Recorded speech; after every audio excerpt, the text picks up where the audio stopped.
can an artist have the biblical instructions for that in one hand and produce that image?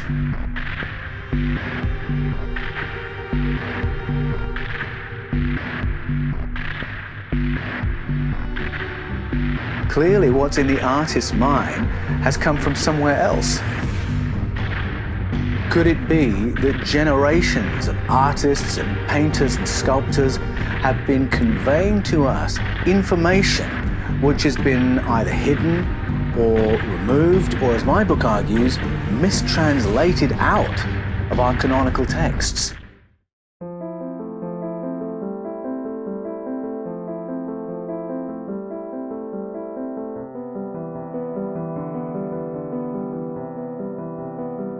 In 2003, I took a trip to Lascaux in Dordogne in France to visit what some believe to be the world's most ancient prehistoric cave paintings. The caves were discovered accidentally in 1940 by 4 kids and a dog, uncovering the work of a culture dated to 17,000 years before present. And today visitors can visit an exact facsimile of those caves and paintings in order to preserve the originals. Immediately I could see that these paintings were not the work of primitive man. They were stylish, they were incredibly skillful, they were witty, they were intelligent, they were beautifully crafted, and really could stand alongside any art from any period. Clearly, this was the work of people who are just as conscious and intelligent and creative as us. I was really surprised by what I saw and baffled to see what I thought looked like a kangaroo in those paintings. So evidently the people who painted these, and they didn't live in the caves, they simply used the caves as the curation place for their art. These people were more conscious, more intelligent, and possibly better traveled than ever I'd anticipated. And if this wasn't their place of habitation, what was it for? Was it art for art's sake? Was it art that was produced in a shamanic state to serve some shamanic purpose? Were its creators using art rather than writing to carry the memory of this time before the last ice age, to preserve their cultural memory? That personal encounter with the art of our ancestors at Lascaux in France has made me look at other art from our ancestors with rather greater respect.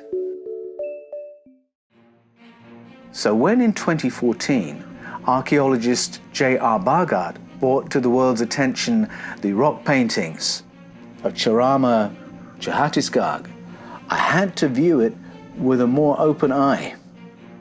He argues that they depict a UFO along with a suited and helmeted figure. In these paintings, we see a being with 3 fingers and a classic alien grey-shaped head and eyes. J.R. Bargard said, "The findings suggest that humans in prehistoric times may have seen or imagined beings from other planets, which still create curiosity among people and researchers. The fan-like antenna and the 3 legs of the vehicle's stand clearly show a similarity to a UFO-type craft. Might our artists and the artists of history be the curators of information which has been ignored, removed, or, as in the case of the Bible, translated out of our written texts?" In 2009, Irving Finkel got his hands on an amazing piece of prehistory. A unique piece of Babylonian literature inscribed on a 4,000-year-old cuneiform tablet. It speaks to the intricate relationships among ancient texts, Babylonian, Sumerian, and Biblical. It also raises intriguing questions about what other mechanism might carry cultural memory through history. Irving Finkel is one of the world's leading Assyriologists, a co-curator at the British Museum. The tablet was handed to Finkel in 2009 by Douglas Simmons. I knew Douglas from way back as a fan of his character Donut in the British kids' TV series The Double Deckers. Douglas actually went on to become a theoretical physicist, but it was through his dad that he came to be the curator of this unique and vital piece of world archaeology. Before the 1800s, little was known about the narrative sources of the Bible's stories of beginnings, and in particular, the flood. Anthropologists had long noted the presence of flood narratives in cultures spanning the globe.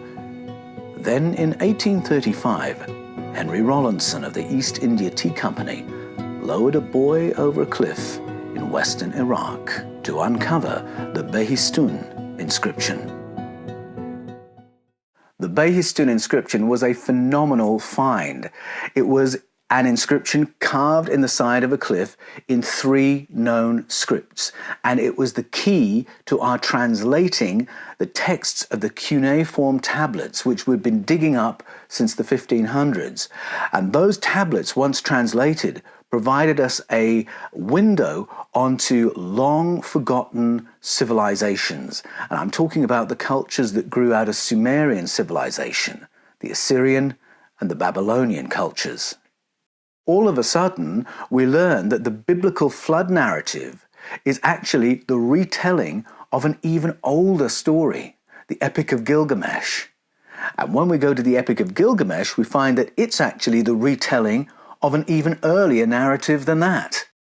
Back in the 21st century, as Irving Finkel studied the Simmons tablet, he noted the extraordinary mathematical accuracy of the building instructions for the ark itself.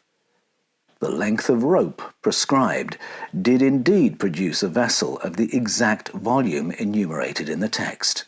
Comparisons with the biblical account and with other Babylonian cuneiforms threw up another curious detail. In the story of Utnapishtim, the ark is a cube, and note this, with a volume of 14,400 cubits.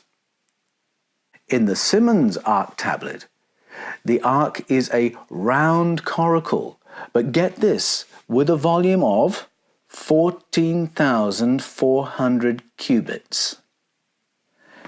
In the Bible, we have the instructions for Noah's Ark.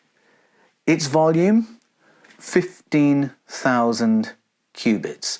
That's a variance of only 4% across 3 different cultures, from civilization to civilization, text to text, age to age. That's an amazing correlation of information. It shows the dependency of one text on the other. And it shows how precisely information can travel when it's done through writing, through glyphs. But it's actually what happens in our art that I think is even more amazing than that. Go to almost any child's Bible and you'll find an ark that looks like this, or something like this. And yet the text of Genesis tells us in very great detail what Noah's Ark actually looked like, a long rectangular barge. This is not a rectangular barge. This is the cross-section not of a cuboid, but of a round coracle, the coracle of Atrahasis. How can an artist have the biblical instructions for that in one hand and produce that image? Clearly, what's in the artist's mind has come from somewhere else. Now, don't tell me that the artists, the illustrators, knew what they were doing, because no one had seen the round coracle of Atrahasis before 2014, when Irving Finkel reconstructed it. No one had even heard of Atrahasis before the 1800s. So by what mechanism did the memory of that shape land in the minds of those artists? Some other mechanism is carrying the memory of that shape from culture to culture, generation to generation. Could it be that the world's art and artists are really the curators of cultural memory in a way we have yet to understand?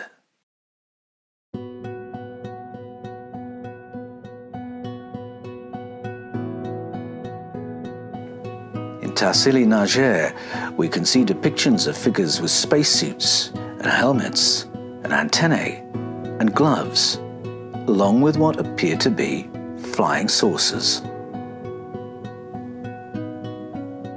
To my mind, that's the most obvious way of interpreting those figures, and just look out for the UFO behind the figure.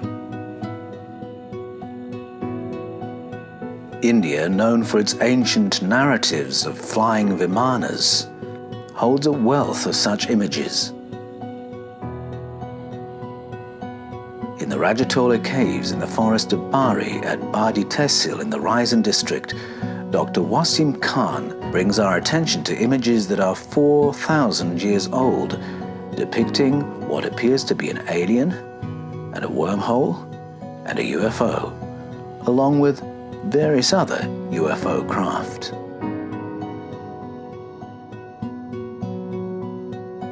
In 1486, Italian artist Carlo Crivelli produced his painting, The Annunciation. You'll note that the way it depicts the supernatural conception of Jesus in the womb of Mary is quite different from the account carried in canonical texts. When I first saw this painting when I was 18, I actually thought it was a joke. I thought it was a satire, a graffitied classic. When later I realized, no, this was authentic, I had to consider the possibility, is this actually a message from Carlo Crivelli, offering us an alternative narrative of our history?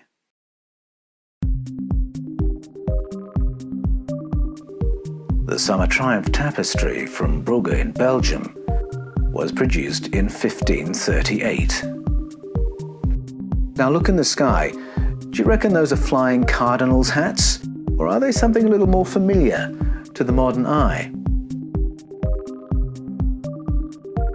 Another moment in the story of Jesus Christ is depicted in this painting from 1710, painted by Ert de Gelder, the last pupil of Rembrandt. And you're right, the UFO, if you look up in the picture, or the UAP as we're supposed to call them today, isn't part of the canonical texts concerning the baptism of Jesus, but here it is in the canon of our historic art. Do we believe what we are seeing?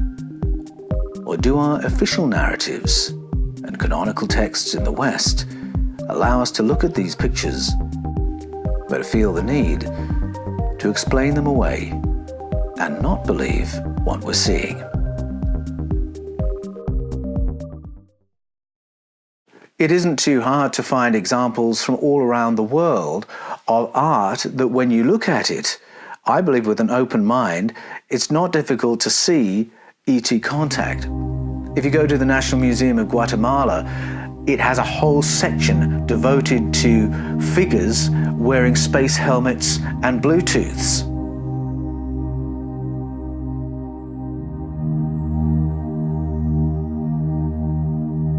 Now, because ancient ET contact is not part of our official narratives, I think there's an impulse in a lot of us to look at that and simply not believe what we've seen. We think we live in a visual culture where seeing is believing, but I reckon that if something isn't part of the official narrative or the canonical text, we actually don't believe what we're seeing. And I wonder what would happen if we could flip that, if we could follow the canon of our world art in the same way that we follow the canon of our world's narratives and texts. Would we learn some secrets about ancient ET contact if we followed our artistic canon with a more open eye? Author and researcher Paul Wallis probes the world's ancient mythologies for clues about the origins of the human race, and has published several books in the field of mysticism and spirituality. In the last decade, his work has probed the world's ancient mythologies for the insights they hold on our origins as a species and our potential as human beings. Paul's work in church ministry has included training pastors in the interpretation of biblical texts, working as a troubleshooter for communities of faith, and serving as an archdeacon in the Anglican Church in Australia. His background as a senior churchman makes it all the more surprising that Paul's latest book argues that human origins lie in our prehistoric contact with extraterrestrial species. Go to www.paulanthonywallis.com for information about Paul and his books.